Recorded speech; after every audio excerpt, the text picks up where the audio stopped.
Mask पहनकर, हाथ को साफ रखकर और कोविड वैक्सीन लगवाकर हम खुद को और राज्यों को सुरक्षित कर सकते हैं।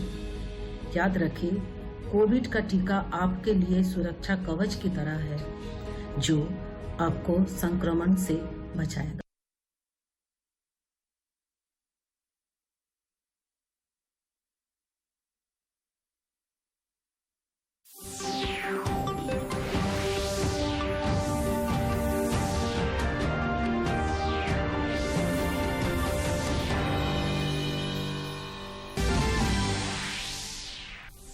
प्रधानमंत्री नरेंद्र मोदी ने रूस में पूर्वी आर्थिक मंच के सत्र को वीडियो कॉन्फ्रेंस के माध्यम से किया संबोधित। झारखंड विधानसभा का 5 दिवसीय मानसून सत्र आज से शुरू। टोक्यो ओलंपिक में भारतीय खिलाड़ियों के प्रदर्शन की हुई सराहना। शोक प्रकाश के बाद सोमवार तक के लिए सदन स्थगित। जनजातीय मामलों के केंद्रीय मंत्री अर्जुन मुंडा ने सिमडेगा में 2 एकलव्य विद्यालयों का किया शिलान्यास। प्रधानमंत्री गरीब कल्याण योजना के तहत लाभुकों के बीच अनाज भी बांटा। और टोक्यो पैरालंपिक में प्रवीण कुमार ने पुरुषों की ऊंची कूद में रजत, जबकि अवनी लेखरा ने राइफल स्पर्धा और हरिंदर सिंह ने तीरंदाजी में जीता कांस्य।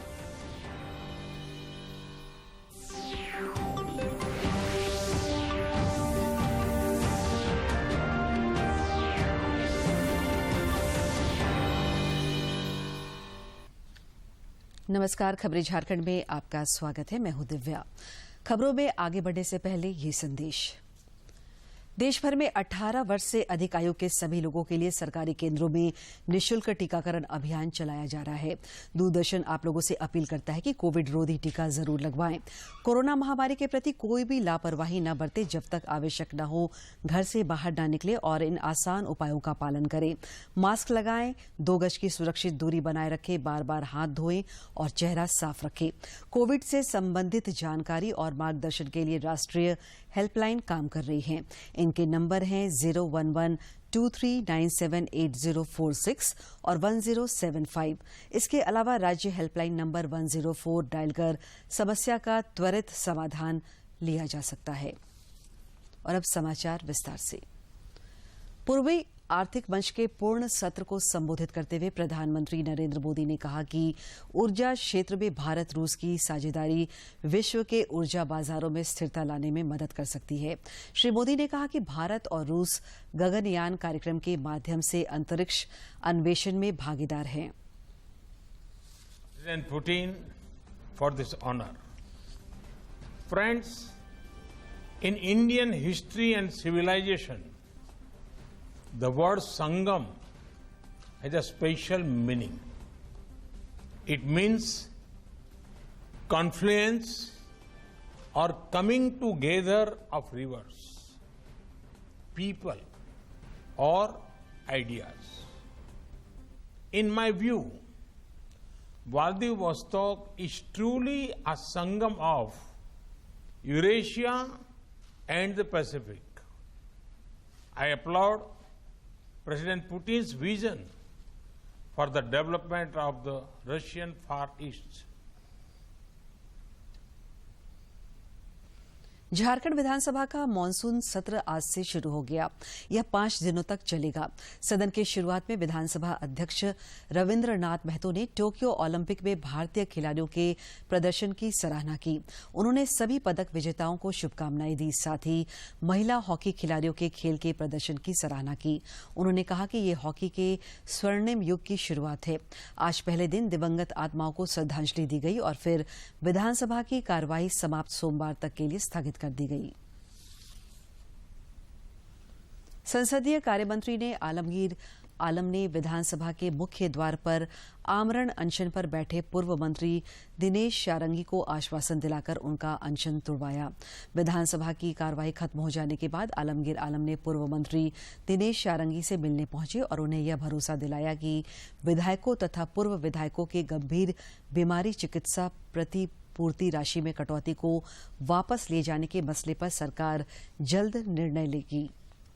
परंपरा कायम हुआ, लिखित तौर पर जो करना है पार्टी में भाजपा विधायक विरंची नारायण ने कहा कि आज सदन में शोक प्रस्ताव के दौरान जो कुछ हुआ वह काफी दुखद है। उन्होंने कहा कि भाजपा विधायक दल के नेता का मसला करीब 1.25 साल से लंबित है। अच्छा होता है कि विधानसभा अध्यक्ष बाबूलाल मरांडी को शोक प्रस्ताव पर अपनी बात रखने का अवसर देते। अच्छा होता माननीय अध्यक्ष जी अगर श्रीमान बाबूलाल मरांडी जी को बुलाकर शोक प्रस्ताव पढ़ने को कहते तो इस प्रकार के स्थितियों का निर्माण नहीं होता। भाजपा विधायक मनीष जायसवाल ने कहा कि राज्य सरकार ने तृतीय और चतुर्थ वर्ग की नौकरियों में बाहरी लोगों के लिए रास्ता खोल दिया है।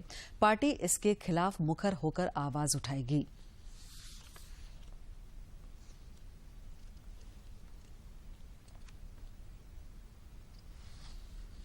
तो केवल 3 साल में अगर बाहर का कोई व्यक्ति अगर कोई बिहार यूपी छत्तीसगढ़ का व्यक्ति अगर 10वीं में यहाँ दाखिला लेता है और अगर मैट्रिक का सर्टिफिकेट और इंटर का सर्टिफिकेट लेकर के 3 साल में मिल जाएगा और अगर वो 3 साल में जो है आकर के।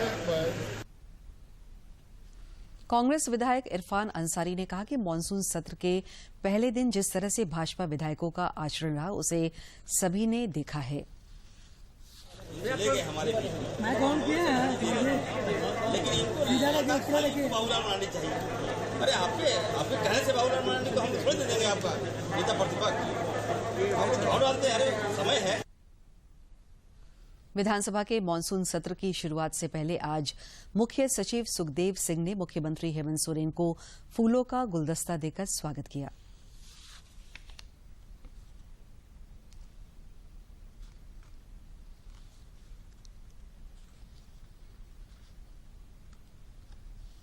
मुख्यमंत्री हेमंत सोरेन से विधानसभा स्थित मुख्यमंत्री कक्ष में गुमला के विशुनपुर निवासी फूचा महली ने मुलाकात की। उन्होंने मुख्यमंत्री के प्रति आभार व्यक्त करते हुए कहा कि प्रवासी श्रमिकों के प्रति उनकी संवेदनशीलता की वजह से ही वे 35 वर्ष बाद वे अपने घर लौट सके। इससे पूर्व तक वे नॉर्थ और मिडिल अंडमान द्वीप समूह के बंधुआ मजदूर के रूप में काम कर रहे थे। मुख्यमंत्री ने फूचा महली को सरकार के विभिन्न योजनाओं से आच्छादित करने का निर्देश अधिकारियों को दिया।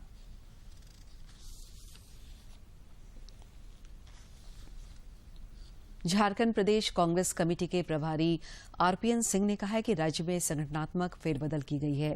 नई टीम को पार्टी नेतृत्व में यह जिम्मेदारी सौंपी है कि राज्य के कोने काने में कांग्रेस का झंडा, कांग्रेस का कार्यकर्ता और पार्टी कार्यकर्ता नजर आए। कांग्रेस प्रभारी आरपीएन सिंह ने आज रांची में पत्रकारों से बातचीत में कहा कि विधानसभा चुनाव के दौरान घोषणा पत्र में पार्टी की ओर से जो वायदे किए गए थे उन वायदों को पूरा करने के लिए कांग्रेस प्रतिबद्ध है। आखिरी पंक्ति में जो कांग्रेस का कार्यकर्ता है उसका मनोबल बढ़ाने का काम कर्तव्य इन पूरे टीम का है और सख्त निर्देश दिया गया है कि वो प्रेसिडेंट हो या वर्किंग प्रेसिडेंट हो, उनको हर जिले में। जनजातीय मामलों के केंद्रीय मंत्री अर्जुन मुंडा ने सिमडेगा के अपने 2 दिवसीय दौरे के क्रम में जिले को कई सौगातें दी। उन्होंने पाकरटार प्रखंड के सोगरा और बांसजोर प्रखंड के जामडीह में एकलव्य आदर्श आवासीय विद्यालयों का शिलान्यास किया और प्रधानमंत्री गरीब कल्याण अन्न योजना के तहत जन वितरण प्रणाली की दुकानों का निरीक्षण करते हुए लाभुकों के बीच अनाज का वितरण भी किया।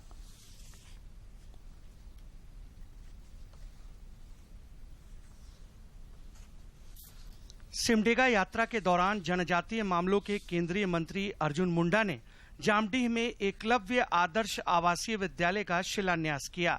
इस दौरान उन्होंने कहा कि शिक्षा के माध्यम से क्षेत्र के विकास के प्रति केंद्र सरकार संवेदनशील है। उन्होंने कहा कि अधिक से अधिक बच्चों को गुणवत्तापूर्ण शिक्षा देना सरकार का उद्देश्य है और हम आशंका से बाहर आते हुए दिख रहे हैं।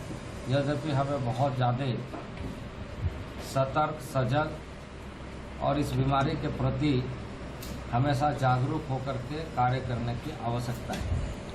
सिमडेगा दौरे में केंद्रीय मंत्री समाहरणालय में दिशा की बैठक में शामिल हुए और उन्होंने क्षेत्र के विकास के लिए अधिकारियों को जरूरी निर्देश दिए। दौरे के क्रम में केंद्रीय मंत्री ने पत्रकारों से बातचीत करते हुए कहा कि खूंटी संसदीय क्षेत्र सहित पूरे देश के विकास के लिए प्रयास लगातार जारी हैं। उन्होंने कहा कि उनकी उपस्थिति में कोरोना प्रोटोकॉल का पालन करते हुए कई बैठकें हुई हैं। संगठन के माध्यम से जनता के बीच में सेवा का कार्य करते रहे। कई तरह के ऐसे विषयों पर भी चर्चा हुई जो यहाँ की राज्य सरकार उन बातों का ध्यान नहीं रख रही है। केंद्रीय मंत्री अर्जुन मुंडा भाजपा कार्य समिति की बैठक में भी शामिल हुए और क्षेत्र में विकास की स्थिति की जानकारी ली। सिमडेगा से मनोज कुमार सिन्हा की रिपोर्ट। केंद्रीय मंत्री अर्जुन मुंडा ने आज खूंटी लोकसभा क्षेत्र के बानो और सिमडेगा विधानसभा अंतर्गत जलडेगा प्रखंड में प्रधानमंत्री गरीब कल्याण अन्न योजना के लाभुकों को 5-5 किलो मुफ्त अनाज का वितरण किया।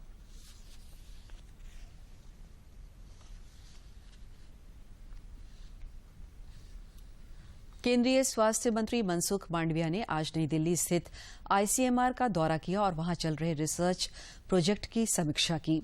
इस दौरान उन्होंने जरूरी दवाओं की राष्ट्रीय लिस्ट भी जारी की। इस दौरे में उनके साथ केंद्रीय स्वास्थ्य राज्य मंत्री भारती पवार भी थी। इस मौके पर स्वास्थ्य मंत्री ने जरूरी दवाओं की राष्ट्रीय लिस्ट भी जारी की।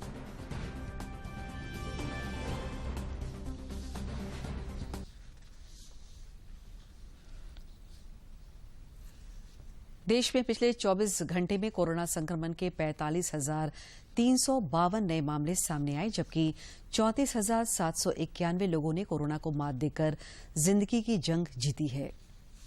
स्वास्थ्य और परिवार कल्याण मंत्रालय के मुताबिक पिछले 24 घंटों में 45,352 नए मामले दर्ज किए गए हैं। वहीं 34,791 मरीज उपचार करवाकर स्वस्थ हो चुके हैं। इसके बाद देश में रिकवरी दर बढ़कर 97.45% तक पहुंच गई है। इस समय देश में सक्रिय मामलों की कुल संख्या। इधर झारखंड में कोरोना संक्रमित सक्रिय मरीजों की संख्या 143 है। वहीं पिछले 24 घंटों के दौरान राज्य में 28 नए संक्रमित मिले और 22 लोग कोरोना मुक्त होकर घरों को वापस लौट गए। कल मिले नए संक्रमितों में रांची से 13, जामताड़ा से 6, बोकारो, पूर्वी सिंहभूम और पश्चिमी सिंहभूम से 2-2, चतरा, धनबाद और साहिबगंज जिले से 1-1 मरीज शामिल है। वहीं राज्य के 16 जिलों में कोरोना संक्रमण के एक भी मामले सामने नहीं आए हैं। स्वास्थ्य विभाग के अनुसार राज्य में स्वस्थ होने की दर 98.48% है। दुनिया के सबसे बड़े टीकाकरण अभियान में भारत नित नए कीर्तिमान गढ़ रहा है। केंद्रीय स्वास्थ्य मंत्रालय के अनुसार देश में अब तक 67 करोड़ से अधिक लोगों को कोविड रोधी टीके लगाए जा चुके हैं। 24 घंटों में 74,84,000 से अधिक टीके लगाए गए हैं। कोरोना के खिलाफ टीकाकरण अभियान में भारत तेजी से आगे बढ़ रहा है। इधर झारखंड में भी टीकाकरण अभियान सफलतापूर्वक संचालित हो रहा है। कोरोना टीकाकरण अभियान के तहत कल 1,37,000 से अधिक लोगों को कोविड रोधी टीके की डोज दी गई। इनमें से 1,01,887 लोगों को टीके की पहली और 35,114 लोगों को दूसरी डोज दी गई।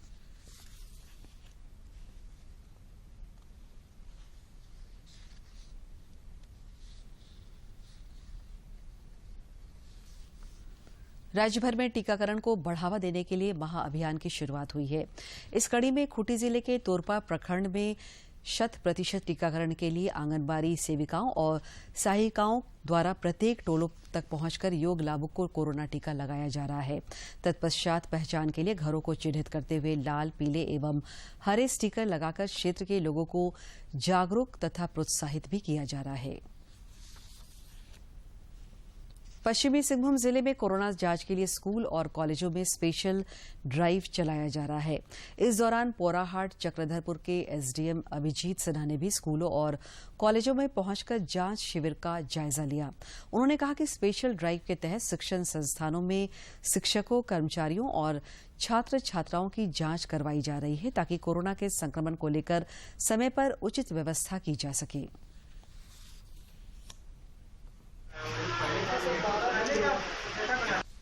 पूरे जिला में नॉर्थ वेस्ट चक्रधरपुर शहर में एक स्पेशल ड्राइव चल रहा है हर कॉलेज में, जहाँ पे हर जगह हमारी टीम गई हुई है और यही टारगेट है कि टीचिंग, नॉन टीचिंग और बच्चे जो 18+ के ऊपर हो चुके हैं सबको का वैक्सीनेशन हम लोग बिना किसी इश्यू के हम लोग करवा रहे हैं।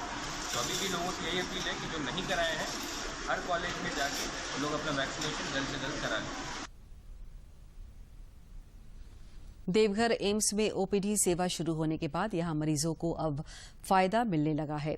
दूर दराज के क्षेत्रों में काफी संख्या में मरीज यहां इलाज के लिए पहुंच रहे हैं। अब यहां हर रोज 400 मरीजों को देखने की व्यवस्था की जा रही है।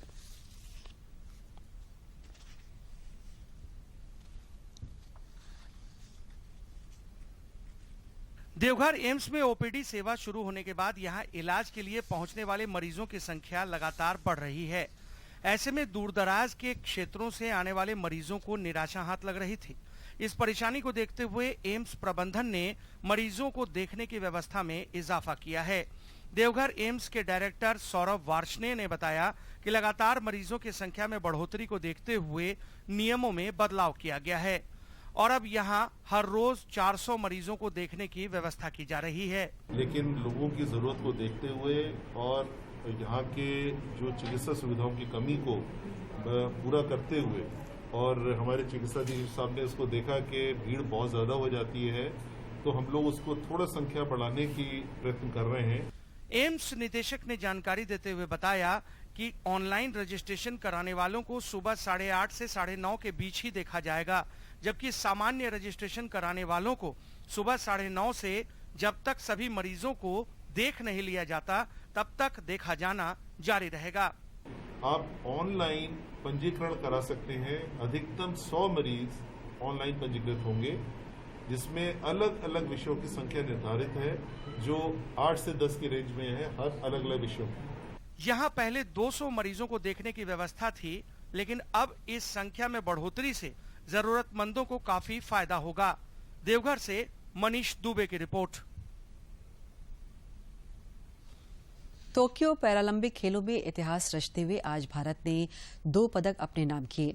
ऊंची कूद में प्रवीण कुमार ने 2.07 मीटर की छलांग लगाकर रजत पदक जीता। वहीं अवनी लेखरा ने राइफल स्पर्धा में कांस्य पदक प्राप्त किया। 2 पदक जीतने वाली अवनी भारत की पहली महिला खिलाड़ी बन गई हैं। तीरंदाज हरिंदर सिंह ने भी आज अपने नाम एक कांस्य पदक किया। 12 हो गई है तो एक बार फिर इतिहास रचा है यहाँ पर अवनी लेखरा ने, और पैरा शूटर अवनी लेखरा ने पैरालंपिक्स में अपना दूसरा पदक हासिल किया है। गोल्ड मेडल वो पहले जीत चुकी थी और एक बार फिर यहाँ पर मेडल जीता है। उन्होंने ब्रॉन्ज मेडल जीता है एक दूसरी स्पर्धा में। निसंदेह बेहद शानदार प्रदर्शन यहाँ पर अवनी लेखरा का। हमारा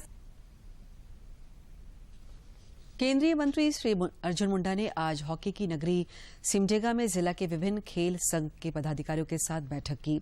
केंद्रीय मंत्री ने जिले के सभी खेल संघ के साथ बैठक कर हॉकी की नर्सरी सिमडेगा में हॉकी के साथ सभी खेलों को बढ़ावा देने पर जोर दिया। श्री अर्जुन मुंडा ने कहा कि सिमडेगा जिला हॉकी के ब्रांड के रूप में विकसित होगा। साथ ही यहां अन्य खेलों को भी बढ़ावा देते हुए उसके अनुकूल इंफ्रास्ट्रक्चर तैयार किए जाएंगे।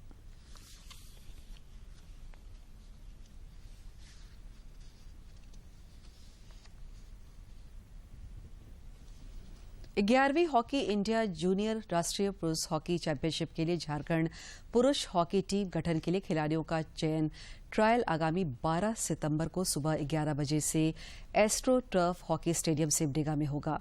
इस प्रतियोगिता में झारखंड के वैसे कोई भी पुरुष हॉकी खिलाड़ी भाग ले सकते हैं जिनके जन्म तिथि 1 जनवरी 2002 के बाद हुई हो और जो इस वर्ष हॉकी इंडिया द्वारा आयोजित किसी भी राष्ट्रीय चैंपियनशिप में भाग नहीं लिए हों। अधिक जानकारी के लिए खिलाड़ी हॉकी झारखंड के उपाध्यक्ष मनोज कोनबेगी के मोबाइल नंबर 9973839163 से संपर्क कर सकते हैं। सरायकेला पुलिस ने कुचाई थाना क्षेत्र अंतर्गत रघुडी से डोडारदा जाने वाले कच्चे रास्ते से सीरीज में लगाए गए 35 केन बम को बरामद किया और बम निरोधक दस्ते की मदद से उसे नष्ट कर दिया है। सभी केन बम 4 से 5 किलोग्राम के थे।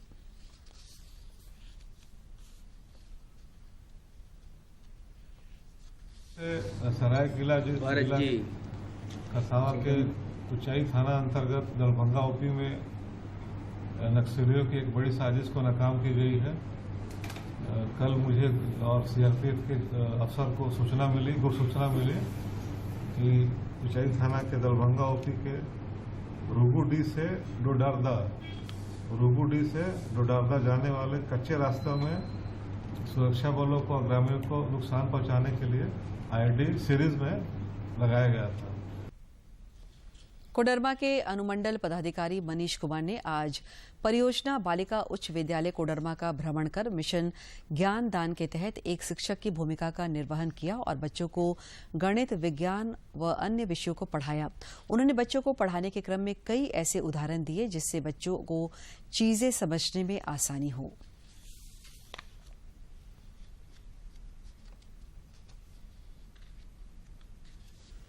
पोषण माह के अंतर्गत देश भर में कई कार्यक्रम चलाए जा रहे हैं। इसी क्रम में आज कोडरमा के उपायुक्त आदित्य रंजन ने पोषण रथ को हरी झंडी दिखाकर रवाना किया। उपायुक्त श्री रंजन ने कहा कि कोडरमा जिला कुपोषण मुक्त एवं पोषण युक्त बने, यही हम सबकी चाहत है। झारखंड के लिए और कोरोना काल में हमारे लिए और भी बड़ी चुनौती बनकर उभरी है। आर्थिक तंगी और सामानों का जो आदान प्रदान है उसके कम होने से, आंगनवाड़ी, विद्यालय सब बंद होने से भी काफ़ी समस्याएं हुई। तो झारखंड सरकार को मैं एक तरह से धन्यवाद भी देना चाहूँगा कि उन्होंने एक विजन के तहत पोषण माह हम लोग शुरू कर रहे हैं, जिसमें यही कोशिश है कि जिस विगर और जिस रिगर से हम लोग पहले आंगनवाड़ी में अच्छा राशन, टेक होम राशन हो या फिर हॉट कुक मील हो देते थे, साथ ही जिस विगर से हम लोग विद्यालयों में मिड डे मील पहुँचाते थे, खिलाते थे बच्चों को, उसी को दोबारा हम लोग जागृत कर सकें। इसके अलावा और भी जो कुप्रथाएं हैं न्यूट्रिशन को लेके या अच्छे प्रैक्टिसेस हैं जो मॉल न्यूट्रिशन को कम करने के लिए। इधर कोडरमा समाहरणालय सभागार में उपायुक्त आदित्य रंजन की अध्यक्षता में चाइल्ड लाइन सलाहकार बोर्ड की बैठक आहूत की गई। बैठक में सर्वप्रथम चाइल्ड लाइन सलाहकार बोर्ड के सदस्यों द्वारा बाल श्रम, बाल विवाह एवं बाल शोषण से संबंधित किए जा रहे कार्यों के बारे में उपायुक्त को अवगत कराया गया।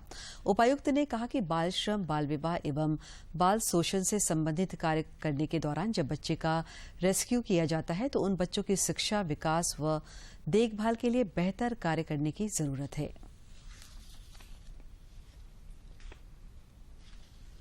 गढ़वा के श्री बंसीधर नगर थाना क्षेत्र के न्यायखांड स्थित बबनी खांड डैम में डूबने से 2 बहनों की मौत हो गई। दोनों ट्यूशन पढ़ने के बाद घर आई और फिर गाय चराने के लिए जंगल चली गई। गर्मी लगने पर दोनों डैम में नहाने के लिए उतरी और पैर फिसलने से डूब गई। दोनों को डैम में डूबता देख वहां मौजूद अन्य बच्चियों ने शोर मचाया तो कुछ लोग मौके पर पहुंचे। इसके बाद डैम में छलांग लगा दोनों बच्चियों को पानी से बाहर निकाला पर दोनों ने दम तोड़ दिया था। आजादी का अमृत महोत्सव पर देश गुमनाम क्रांतिकारियों को याद कर रहा है। आजादी के सफर में आज इस खास रिपोर्ट में जरिए आइए जानते हैं स्वतंत्रता सेनानी कमलापति त्रिपाठी की जीवन यात्रा के बारे में।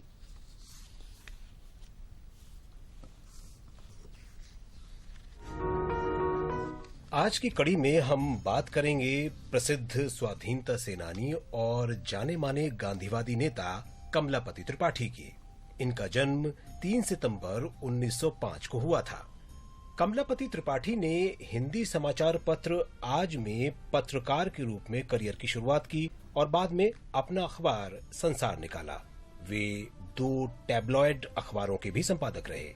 उन्होंने आज के उत्तर प्रदेश और तत्कालीन संयुक्त प्रांत में 1920 में असहयोग आंदोलन, 1930 में सविनय अवज्ञा आंदोलन और 1942 में भारत छोड़ो आंदोलन में हिस्सा लिया, जिसके लिए उन्हें कई बार जेल भी जाना पड़ा। कमलापति त्रिपाठी को संयुक्त प्रांत से संविधान सभा के लिए चुना गया और उन्होंने भारत के संविधान का मसौदा तैयार करने में महत्वपूर्ण भूमिका निभाई। वे इंडिया दैट इज भारत को संशोधित करने को लेकर दिए अपने भाषण के लिए बहुत प्रसिद्ध हुए। उनका कहना था कि अच्छा होता यदि संविधान सभा देश की प्रतिष्ठा और परंपरा के अनुरूप इस वाक्य को संशोधित करती। स्वतंत्रता के बाद कमलापति त्रिपाठी ने राज्य सरकार में विभिन्न पदों पर कार्य किया। वे 1969 में उत्तर प्रदेश के उप मुख्यमंत्री और 1971 में मुख्यमंत्री बने। उनका कार्यकाल 2 साल तक ही चला। उसके बाद वो 2 बार रेल मंत्री भी रहे। त्रिपाठी बेहद विनम्र, प्रतिष्ठित और सिद्धांतवादी राजनेता थे। पत्रकारिता और हिंदी के लिए पूरी तरह प्रतिबद्ध और समर्पित। वे पत्रकारिता को स्नातक और स्नातकोत्तर स्तर पर पाठ्यक्रम में शामिल करने के पक्षधर थे। 1945 में महात्मा गांधी काशी विद्यापीठ में पत्रकारिता और जनसंचार विभाग की स्थापना उन्होंने ही की थी। वे 1947 से 1948 तक हिंदी साहित्य सम्मेलन के अध्यक्ष भी रहे। बापू और भारत, बापू और मानवता तथा फ्रीडम मूवमेंट एंड आफ्टरवर्ड सहित कमलापति के डीडी झारखंड अब आपके लिए हर रविवार शाम 5 बजे संताली समाचार पत्रिका पेश कर रहा है। इस 15 मिनट के संताली समाचार पत्र में आपको हफ्ते भर की खबरों का सार मिलेगा।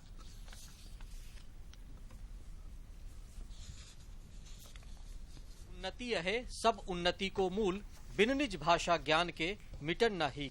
जोहार खबर झारखंड रे आपेया अतंग दरम। अब आपके लोकप्रिय चैनल डीडी झारखंड पर हर रविवार शाम 5 बजे से देखिए संथाली भाषा का साप्ताहिक समाचार खबर संथाली, जिसमें आपको अपनी भाषा में समसामयिक गतिविधियों और कला संस्कृति से जुड़ी खबरों की बहुरंगी छटा देखने को मिलेगी। डीडी झारखंड के इस नई शुरुआत का आप भी हिस्सा बने और निज भाषा में समाचार देखें। तो याद रखिए, दिन रविवार, समय शाम 5 बजे।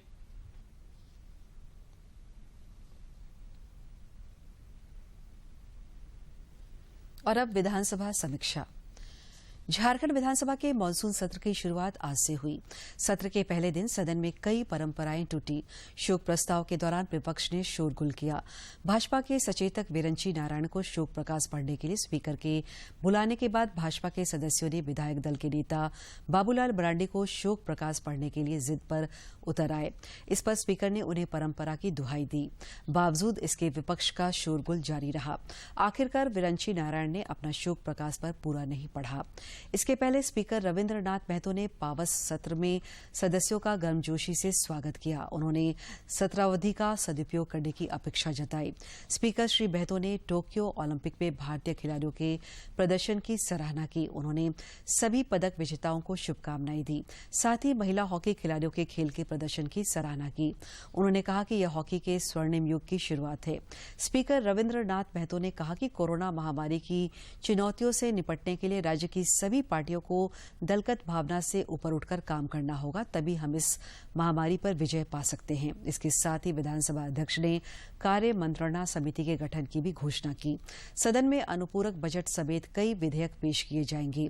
कोरोना महामारी के दौरान जान गंवाने वाले फ्रंटलाइन वर्कर्स के आश्रितों को मुआवजा का मुद्दा उठाते हुए माले विधायक विनोद सिंह ने कहा कि इस पर सरकार का ध्यान नहीं है। उन्होंने कहा कि अप्रैल, मई और जून में कोरोना ने राज्य के कई स्वास्थ्य कर्मियों, डॉक्टरों, पत्रकारों और पुलिस कर्मियों को हमसे छीन लिया। ऐसे मृतकों को सच्ची श्रद्धांजलि तभी होगी जब उनके आश्रित को मुआवजा मिलेगा। इसके पहले विधानसभा के पटल पर 6 पारित विधेयकों की प्रति रखी गई। इसके बाद 2 मिनट का मौन रखा गया और विधानसभा की कार्रवाई समाप्त कर दी गई। अब सोमवार से सत्र चलेगा। अंत में मुख्य समाचार एक बार फिर। प्रधानमंत्री नरेंद्र मोदी ने रूस में पूर्वी आर्थिक मंच के सत्र को वीडियो कॉन्फ्रेंस के माध्यम से किया संबोधित।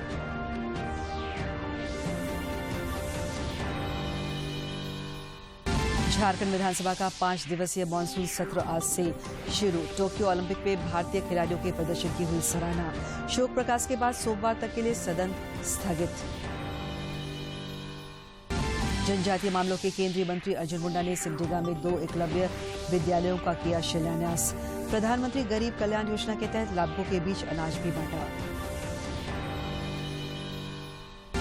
और टोक्यो पैरालंपिक में प्रवीण कुमार ने पुरुषों की ऊंची कूद में रजत, जबकि अविनी लेखरा ने राइफल स्पर्धा और हरिंदर सिंह ने तीरंदाजी में जीता कांस्य।